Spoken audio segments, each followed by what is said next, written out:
It's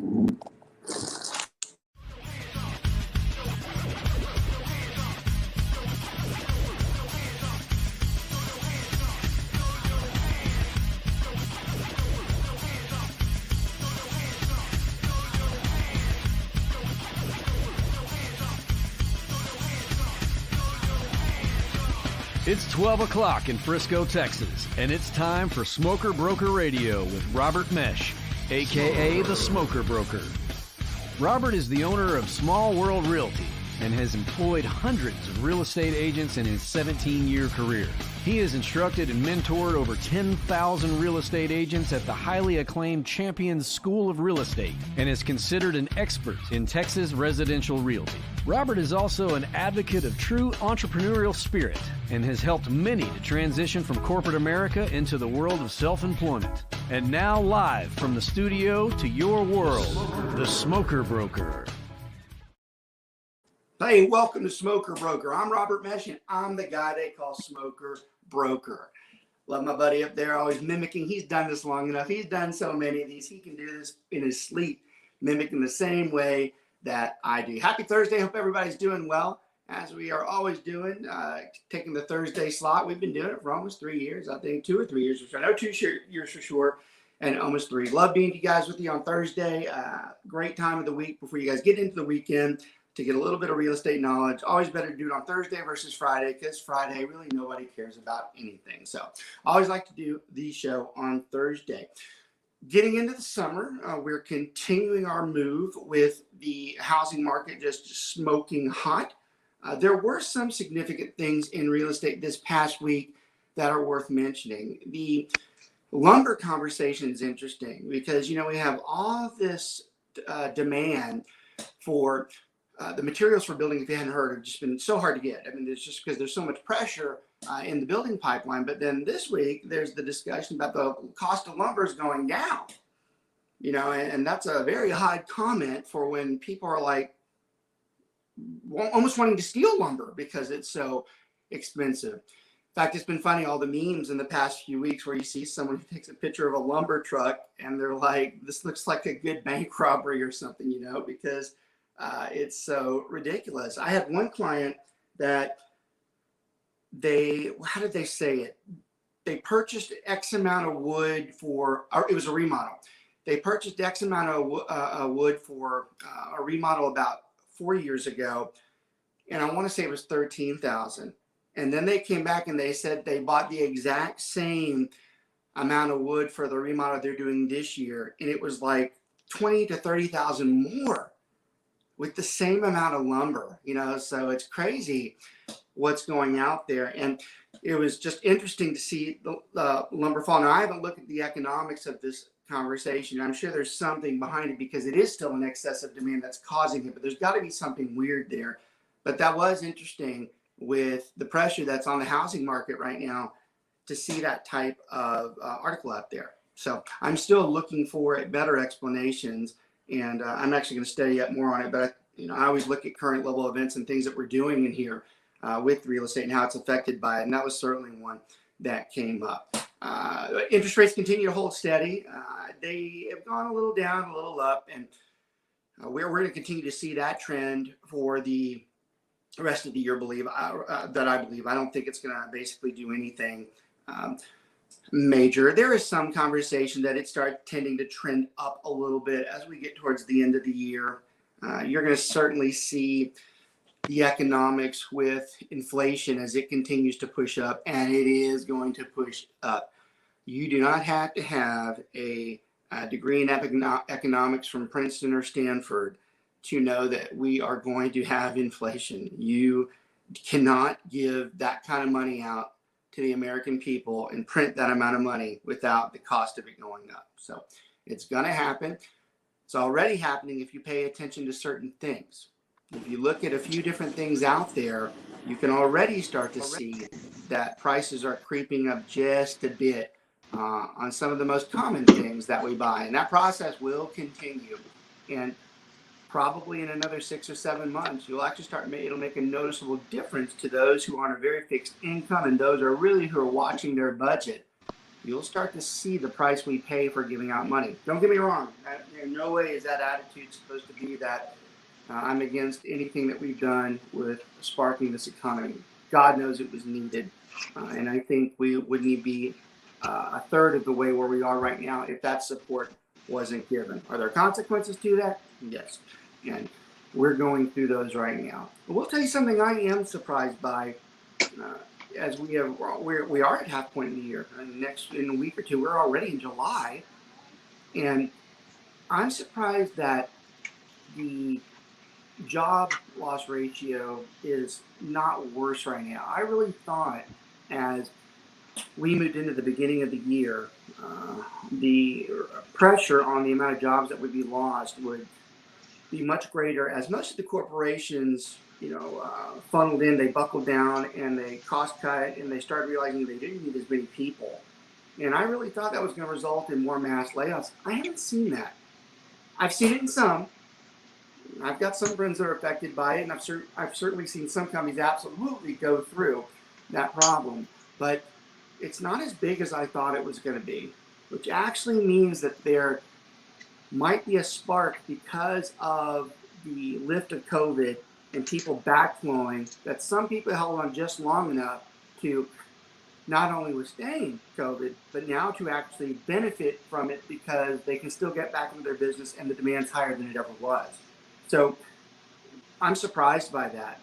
And I'm happily surprised by it, because that was my greatest worry outside of the terrible amount of deaths. I heard we crossed 600,000 last week, which, it's funny, terrible word.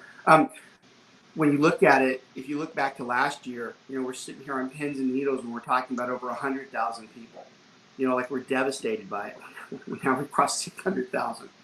So it kind of just takes your breath away.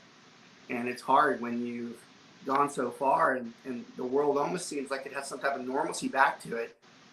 But with less than 600,000 Americans alone, not worldwide, and we still have our friends and partners in places like India still struggling with the virus itself, and those are backlashed for another year or two. So it's awkward how the globe, we're coming back up, and what most people would say we're back to normal. We're still affected by what goes on overseas.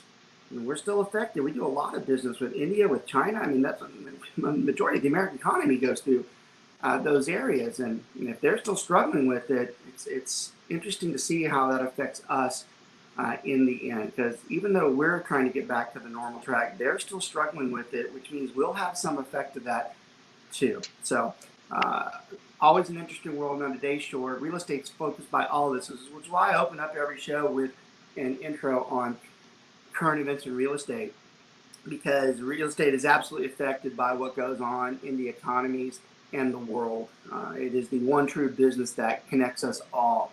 It is the one true business that says we do all occupy the same planet, and we are all affected in certain ways by certain things. This planet is much closer than you think it is when you look at things like COVID and economics, and that is certainly what we are dealing with now. I love this particular show. It's one of my favorites. I was actually surprised when I was going through and looking at our previous shows. I always do that to see what hadn't gone on in a while. I was shocked that it's almost been a year that we've talked about working with the buyers. That's not something that should happen. We should talk about working with the buyers at least probably every quarter. So I was happy when I looked at them, like, we haven't done that one in a while. And I'm happy about it because this show is geared towards agents and a little bit lesser to the general public itself, but the show is built for agents to learn things that they probably don't learn in any type of class, or when they're by themselves, or they're lost in a brokerage that's not helping them.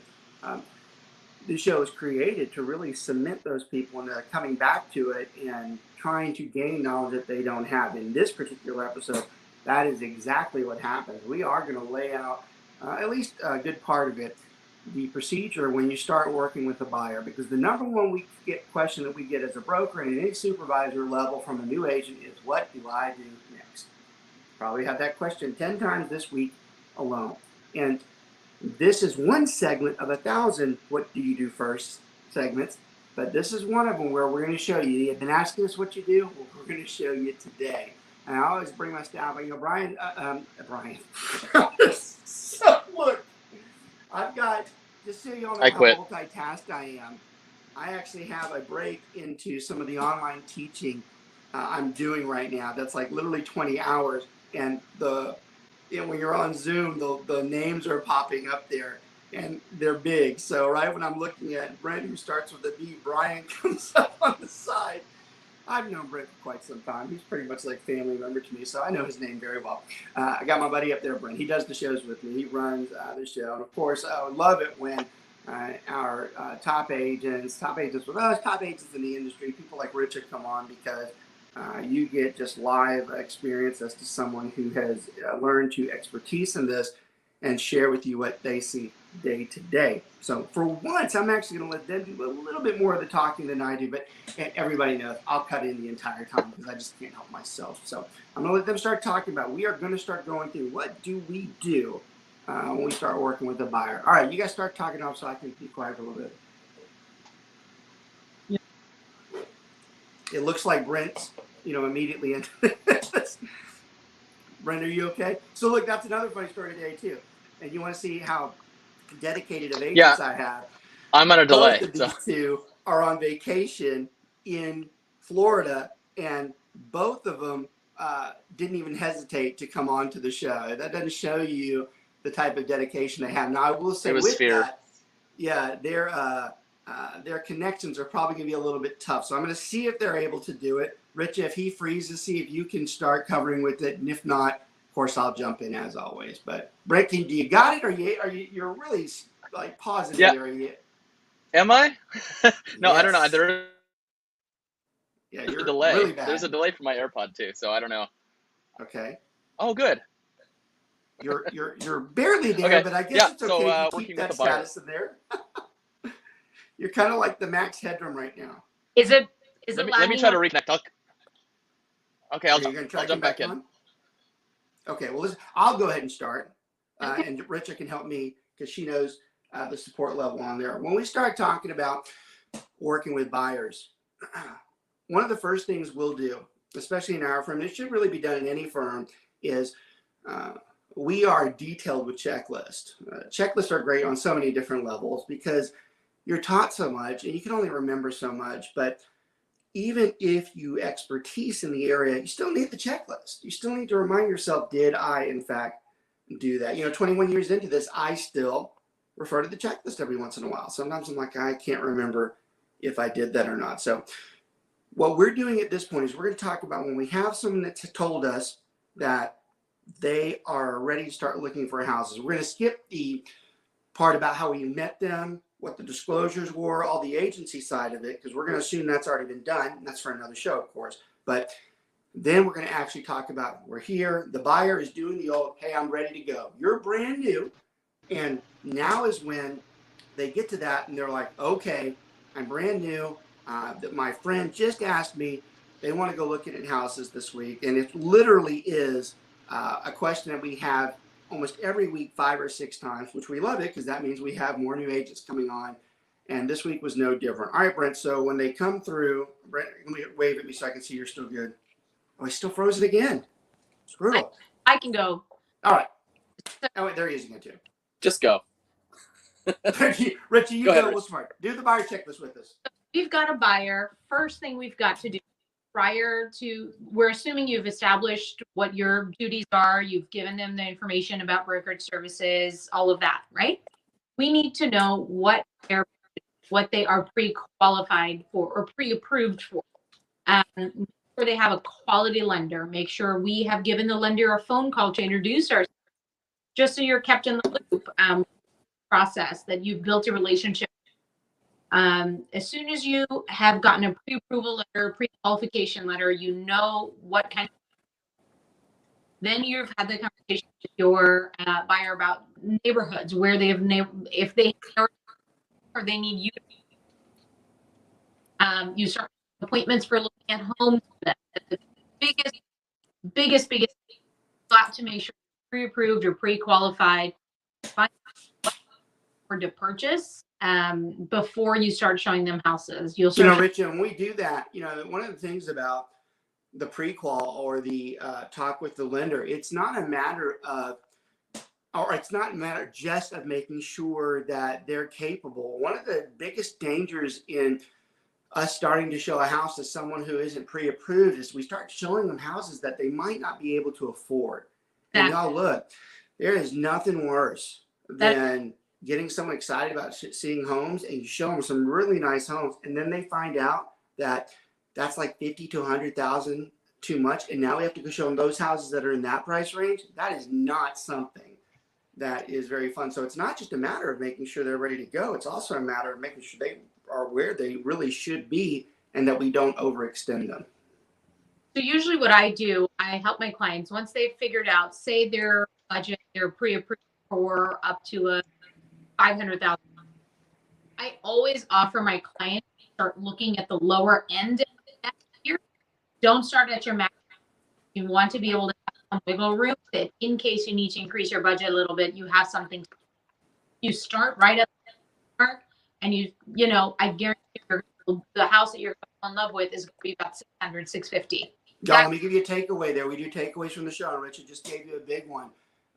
You know, too many agents get so caught up in selling to the max, and a lot of the general public perceives us as being like that, and that's actually not true. In fact, it's the furthest thing from the truth. Rich is even more of a luxury real estate agent, and even she knows that the comment always should be, let's start lower and try to see if we can find something there. We really do want to manage the process. I mean, Brent, do we want anybody to ever be house poor at all? I do, because that means I have to sell again and I can make more money. Well, you also like mobile homes, and you could live there if you had to. This is true. No, I mean, you don't want to push people like that, because you want them to enjoy their house. You want them to have a good experience. And, you know, we can only advise, though. You know, there are people that, you know, you can say, hey, I don't think you should push it, and it's up to them to listen. Well, and I think that's where Rich is going with that. We have to start with, this is where you're at. But, right. I mean, if they insist on it, I'm like, I'll go as wherever you're approved for. But I'm well aware that the highest approval level sometimes isn't going to be the most comfortable for you. And everybody's life is different on how they leave. And kind of where I'm going with that, the example, and it's a big one too. And we've talked about this on several shows throughout the years. Just because somebody appears wealthy, I will tell you the majority of the people who appear wealthy, and you know it because they usually tell you. Most of the wealthy people tell you that they're wealthy. They're like, well, I can afford this or that. Just because you make a lot of money doesn't mean you're as wealthy as you think. I'll tell you, the majority of the people that I've ever had that had loan issues or credit issues have been the people that make a ton of money. Because you know one simple fact about a lot of people who make a lot of money, if they make a lot of money, they spend a lot of money. And that's one thing we're talking about here. We want to make sure we're guarding that. Just because it says from an income level that they're good, their debt ratios might be high, and maybe we don't want them in that type of house. Now, again, it's not our decision, but at least we should point out, sure is going to be tight the way you're pushing on that thing there. So that's good. Well, and I will say too, with this market, and we'll probably touch on it later, but you know, they're going to have to be prepared to cover the differences in appraisal. So if you have them already pushed to their limit, I mean, and the appraisal comes in bad, I mean, they're not going to be able to qualify for that house. So you want them to have wiggle room in their offer. And that number is,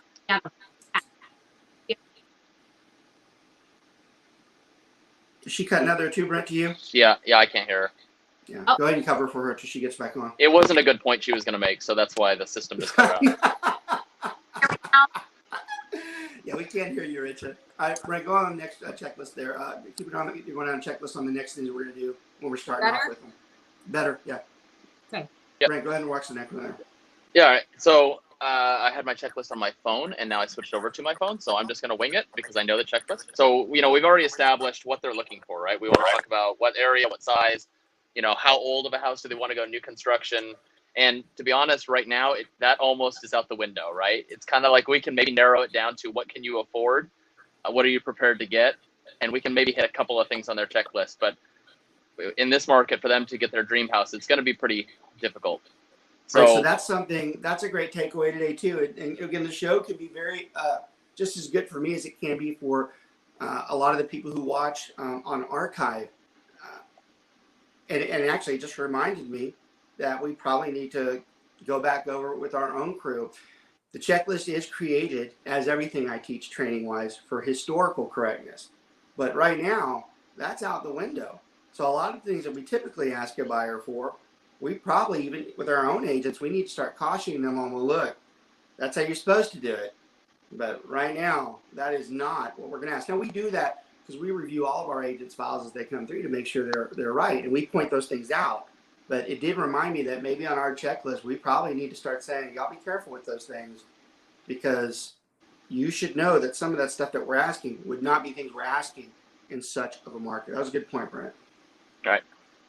Yeah, and go ahead, Rich. No, go ahead. You finish. I was just going to ramble. Idiot.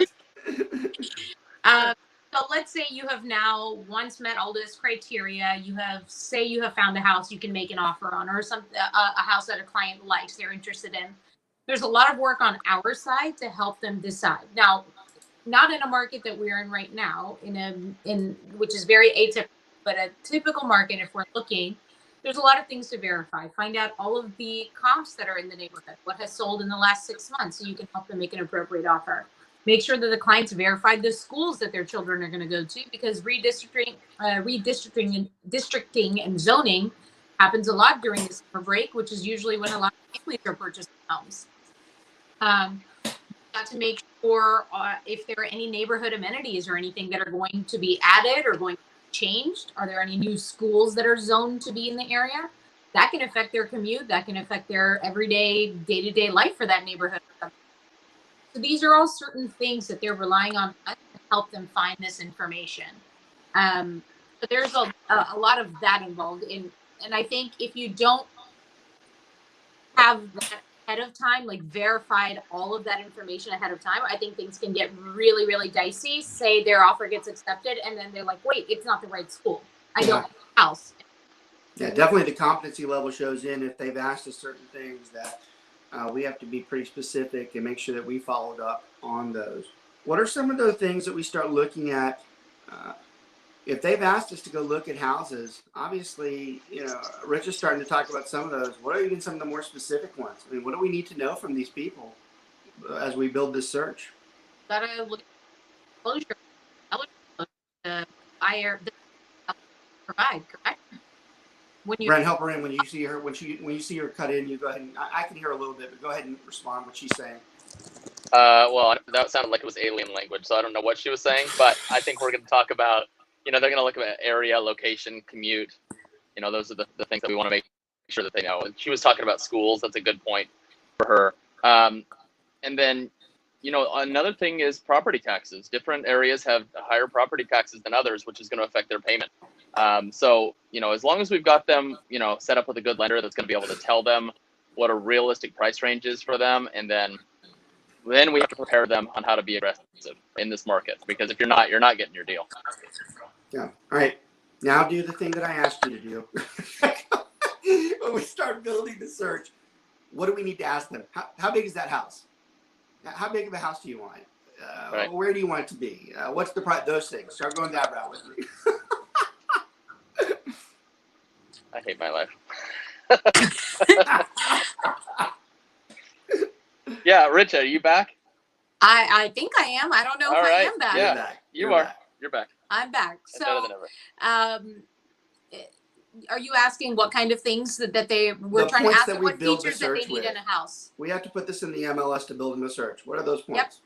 So how many bedrooms, pool, no, yes. You have to make sure is it in a mud district? That can affect some of the things that they do. Lot size. Lot size, number of bathrooms, there's so many features. Do you want a water view? Do you want a lake view? Do you want to be on a golf course? I mean, there's 100 features you could ask for, but most people have an idea of the number of bedrooms that they need, a number of bathrooms they want. They have a rough idea of square footage. Yeah, we keep it pretty broad. Those 3 things. Yeah, very broad initially. And then we start looking at a few houses, and then they, can fine tune. Okay, you know what? I think I really like a house that's on a golf course, or I really like it in a gated community. I really need 3 garages. I think 2 is going to be too tight. Yeah, one of the things I like to do is exactly like you are talking about. I get the specifics, how many square feet, what's your price range, what area do you want to be in, how many rooms, if it's the one that y'all didn't mention is if it is pre-existing, how old can it be? So that's a good one. If it's pre or new, do you want a new house? Do you want a pre-existing one? And then when I get those, then I do a generic, what else is something that's special that you need? And what else is out there that I need to know about? And then that's when those comments that y'all are talking about come in.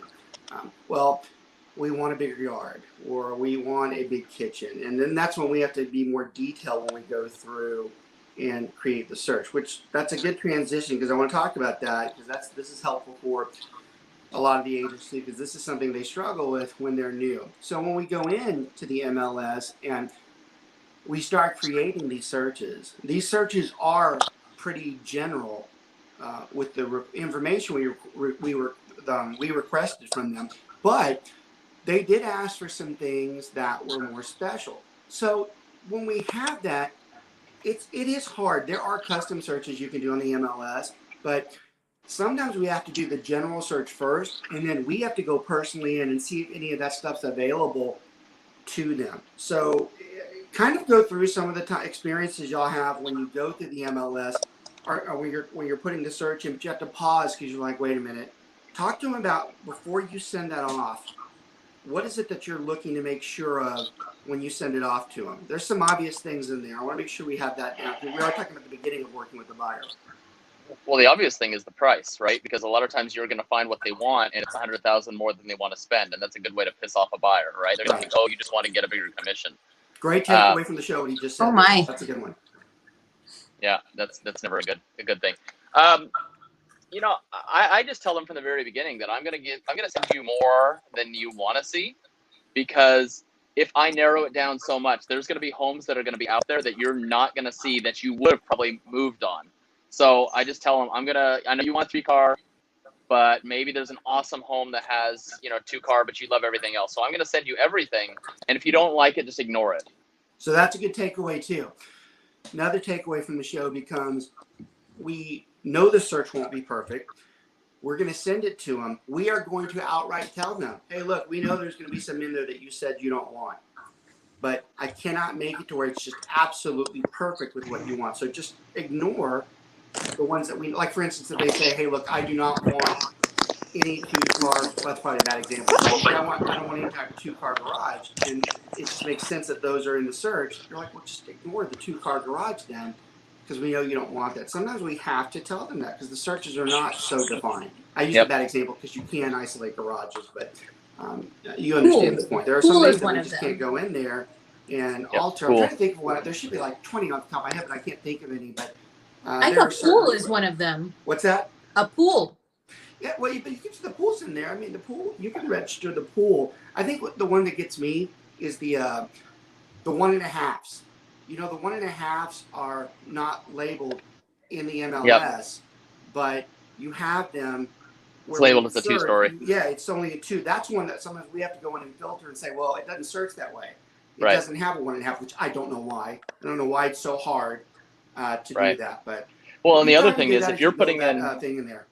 If you're putting in very specific search requirements, you're relying on the listing agent to have entered every detail correctly on that thing incorrectly. And so if they're lazy and they don't fill out everything, maybe that house has a gazebo, but it's not in there, or maybe there's something very specific. So we keep everything broad, stay within a price range, within a range of square footage.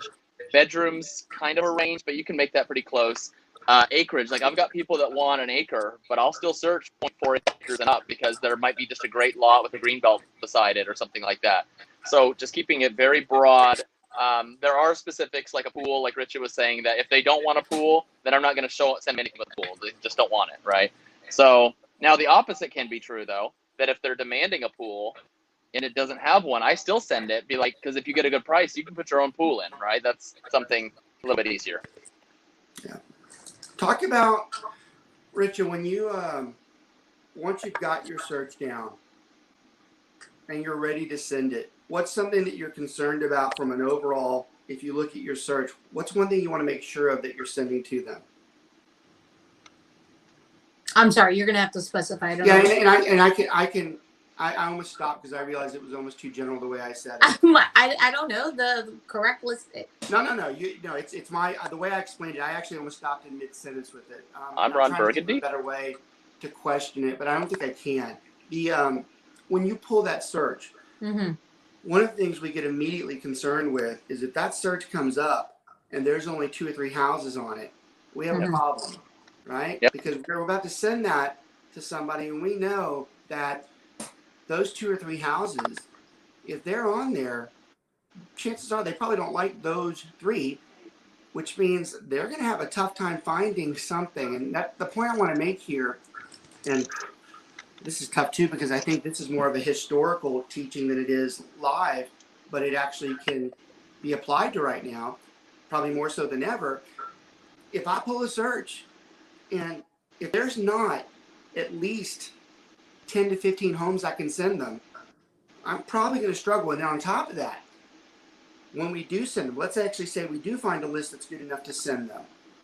I always tell mine, I need to know that there's at least 3 or 4 on there that right now you could buy if they were available. If they come back and they say, well, there was 1 on there, but I'm not even sure, we're going to have to tell them, y'all, we might have issues here, because that's all that's out here right now. And that's why I was thinking even more so right now that we probably pull some that there's just not anything.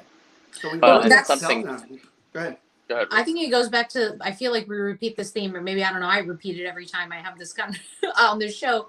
If this comes to managing expectations, which is a big part of having a buyer. I love that. From the very beginning, we have to be very frank and honest about what's available and what's not available. If you're wanting to look for a certain house only in Coppell and it doesn't exist, I have to tell you, it doesn't exist. I can't just make up a listing from somewhere.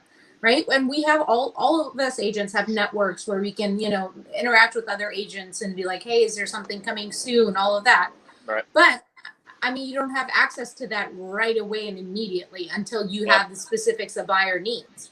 So, and it can take time. And so there's a lot of managing of expectations. So when that happens every once in a while, especially in the market that we're in right now, I really ask my clients, have you ever considered a certain other neighborhood or, to keep your commute? You want to be 30 minutes away from work. All right. What about 30 minutes east instead of 30 minutes west? Yeah. Yep.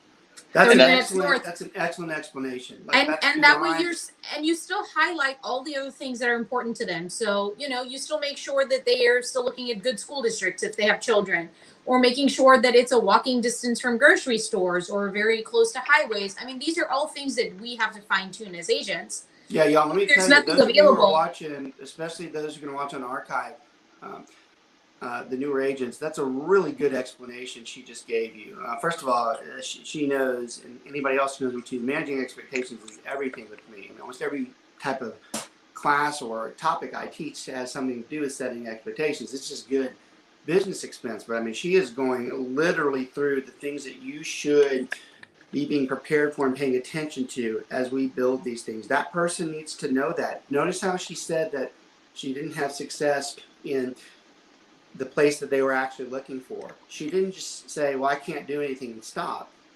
She went to the next level. And the next level is, well, what about here? This is something that's similar that maybe was a little bit off in your search, but I think by what y'all told me, because I have expertise in this area, that you should know, that you should maybe look at this one. I think it's similar. That's a very good, she says it's so polished because that's how she is. And she says it's so nonchalant. But if you're a new person, you should be listening to that. Yep. That's something you should be writing down, because that's not something we taught you in the book. We don't teach you that in regular comps and sales. You have to learn it. And she's basically telling you that's one of the first steps, is that you're perceptive enough to know that, well, that didn't work. What else can we do for them? So I really loved that one section. Well, in fact, if I'm new and I'm watching, and I rewind that section here and listen to it again. That's how good that one is. 2 points on that too. Like, I think Rich has got a great point, and especially with the location, we'll get a lot of people, like, I operate mostly in Collin County, and people, I want to be in Plano or Allen. We'll be like, have you looked at McKinney? Have you looked at Melissa? Have you looked at Anna? Because you could drive seriously another 15 minutes and, get a much better house, bigger house for what you were going to pay. And they don't realize. They look on the map and they're like, oh, I don't want to drive far. And it's like, are you sure? The other thing is, like Robert, you were saying, if we're pulling up a search for them and maybe only 2 houses show up or 1, that's going to discourage them. And as agents, we need to make sure that we have exhausted all options. Have we checked to see if there's new construction in the area? Because there's nothing worse than sending 2 homes in the MLS and nothing pops up for 2 weeks. And then you hear, oh, well, we just went and signed up with D.R. Horton. We went ahead and just built a house. Because they drove the area. Because they drove the area. Which is what we have to do. Yeah. If you, They drove the area 'cause especially, we didn't set you've the got to expectation drive first. the area, because not all new home constructions are listed in the MLS. Not all of them are all listed on D.R. Horton or Hardly any. hotels' Yep. websites, right? Some they Yep. might have some coming soon, but you've got, and again, you don't, as a new agent, you don't necessarily know all of the new home builders that are available. And there's new little niche neighborhoods that are built by, you know, like the parent company might be D.R. Horton, but then they have like a little side company for just one small subdivision that has 30 houses. Yeah, You give- won't let me know give you a that little exists tip on until that, you too. drive it. Because I struggle with that when I first got started, and the technology has changed, obviously in 20 years, that it helps a lot of new agents out. Y'all should realize in whichever market that you're in, your MLS has actually a new home search. It's not in the regular one, like in the matrix system that most of y'all know. It's in the one of the side. It's usually on the one below, and you'll recognize it. It says new. It's like new one or something. New builder home source professional. Yeah, new builder home source. That's basically telling you there's a lot of new homes out there that you might not be aware of. Another thing I want to touch on that was a great takeaway from both of them is they're being very subtle in warning you that when a client starts driving the area, believe it or not, that is not something that's good for you. Because if they're driving the area, that's a very polite way of them saying, you haven't given me what I need, and that's why I'm driving the area, because I need to find somewhere else. That is not good to hear. And just so you know, that doesn't go away. That happened to me probably 3 weeks ago. Now, everybody knows I don't necessarily, I still handle long-term clients and friends of friends, and I obviously don't do the very detail of going show or putting the stuff up anymore, but I still am involved in the transaction. One of them that I lost. Oh, it's so awful. God. I teach my agents never to do that. But I lost one because I felt we had given them all the stuff they need. And next thing I know, they're telling me they're driving neighborhoods. I'm not hypocritical. I knew when they said that, I'm like, that means I didn't do what I was supposed to. Now, to my defense, they did go a complete 360 on me and went to like an entire different area of town. And I'm not sure I would have ever caught that even if I went through the procedures. But maybe if I had asked, a little bit more pushy, hey, which area, how far will you go? Like Richard was talking about, maybe I could have saved that. So, the point here, this isn't so nonchalant as you think. We are talking about being very inquisitive to that buyer to make sure we know not only where they want to be, but more important, probably where they could be. Remember, we expertise in the area. If it's a relo especially, they don't know it. We do. And even someone who lives here a lot of times isn't a specialist. We know those areas. Richard?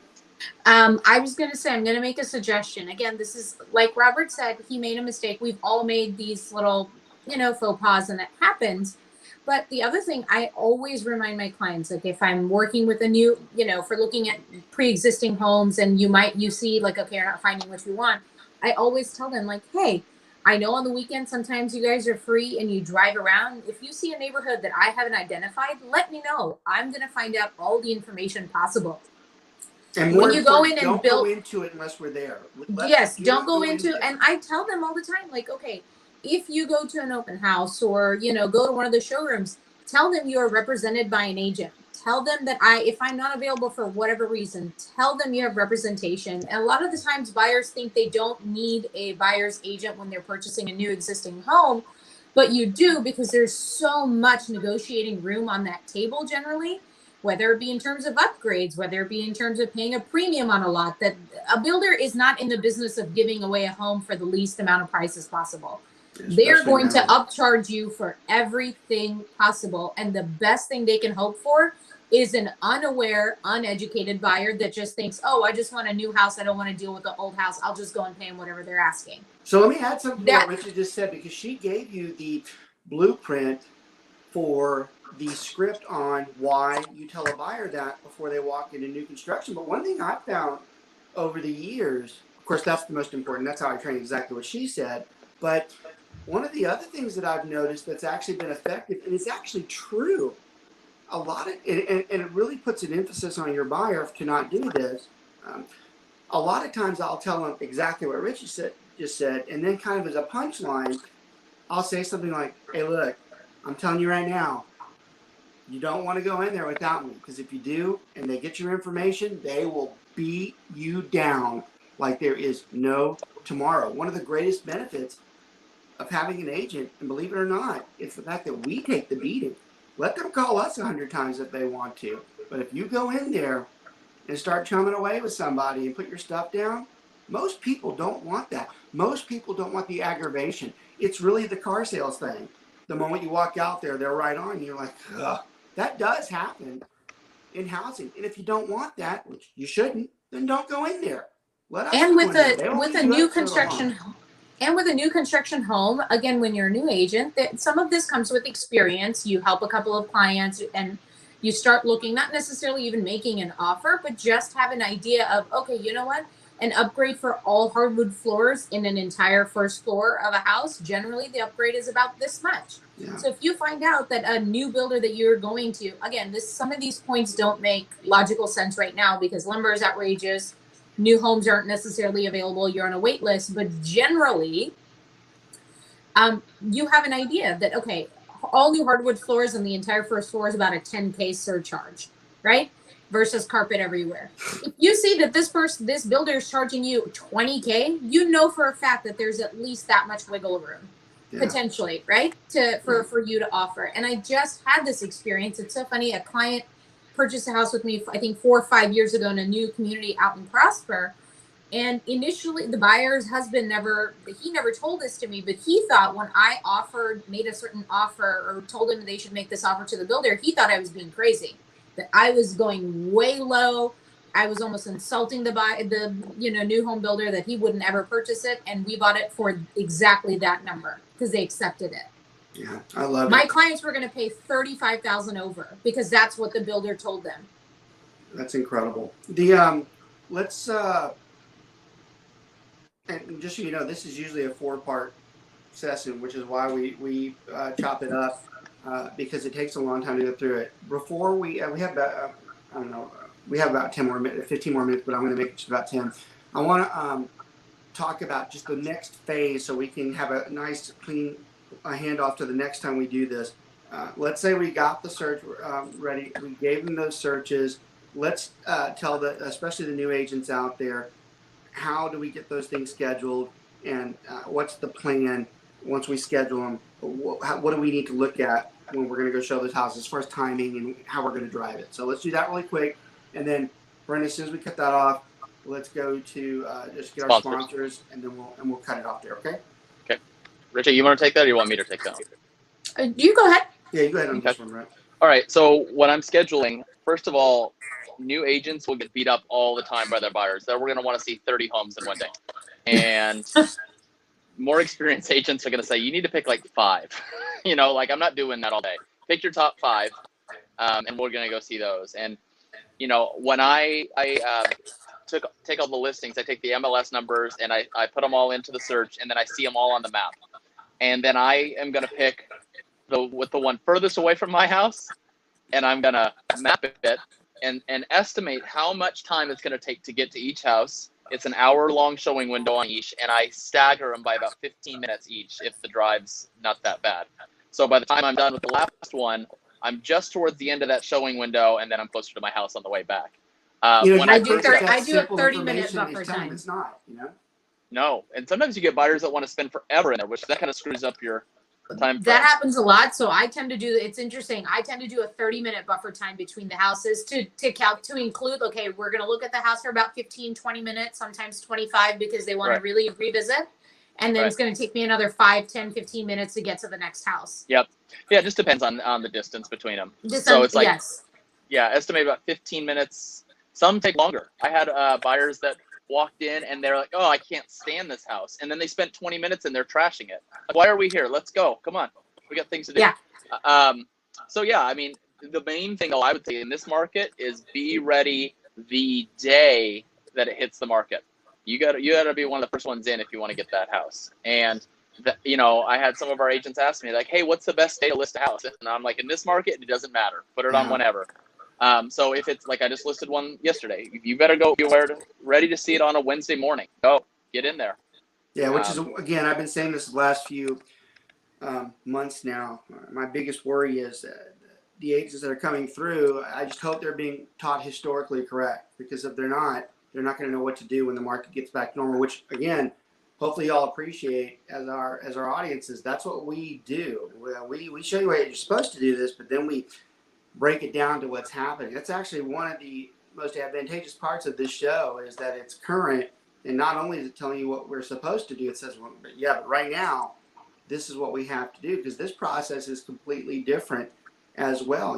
We don't usually say, let's show on a minute's notice, but right now we're at a point where we really don't have a choice. All right, let's go ahead, Brent, go ahead and do our sponsors for us, and then we'll give them a little bit of time. We're going to come back and we're going to finish this in the next week or two. We're going to do some more of this stuff. So let's go ahead. Okay.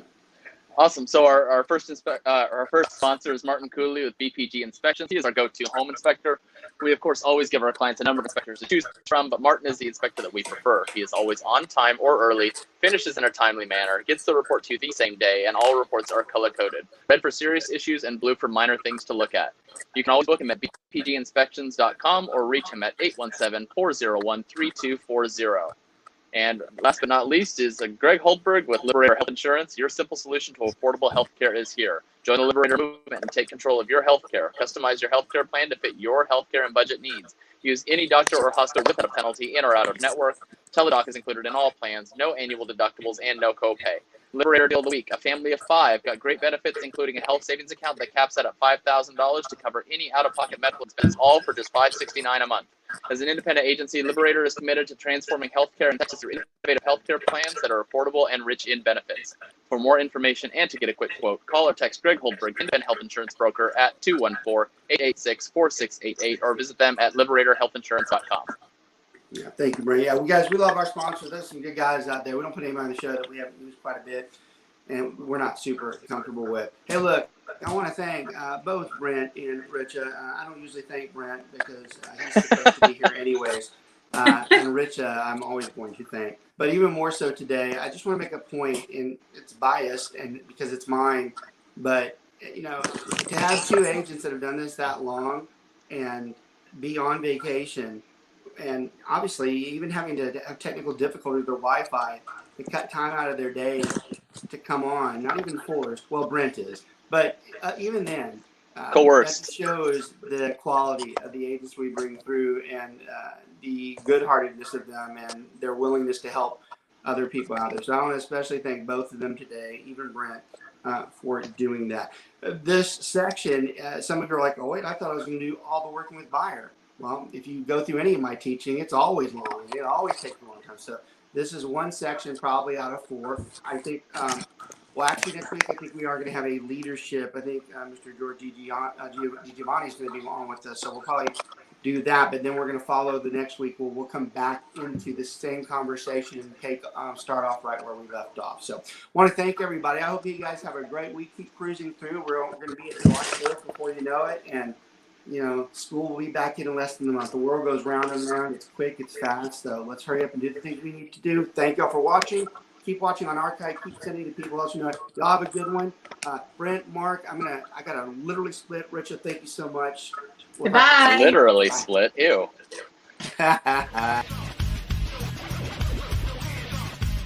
Oh.